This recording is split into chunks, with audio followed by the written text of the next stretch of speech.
আচ্ছা, আজকে আমরা দেখব এস এর জাদু। কিসের জাদু? এস এর জাদু। শুধুমাত্র একটি এস কিভাবে একটা শব্দের অর্থকে চেঞ্জ করে। যেমন এটা হচ্ছে গোড, GOOD। গোড অর্থ কি? ভালো। আর গোডের পাশে যখন আমরা একটা এস যুক্ত করব তখন হয়ে যাবে মালামাল। আর উড, উড অর্থ কাঠ। আর উডের পাশে যখন একটা এস যুক্ত করব তখন হয়ে যাবে জঙ্গল। উডস অর্থ জঙ্গল। আর আর্ম, আর্ম অর্থ বাহু। আর একটা এস যুক্ত করলে কি হয়ে যাবে? আর্মস, আর্মস অর্থ অস্ত্র বা হাতিয়ার।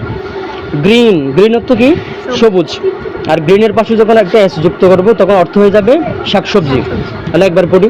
গুড ভালো, গুডস মালামাল, উড কাঠ, উডস জঙ্গল, আর্ম বাহু, আর্মস অস্ত্র, গ্রিন সবুজ, গ্রিনস শাকসবজি।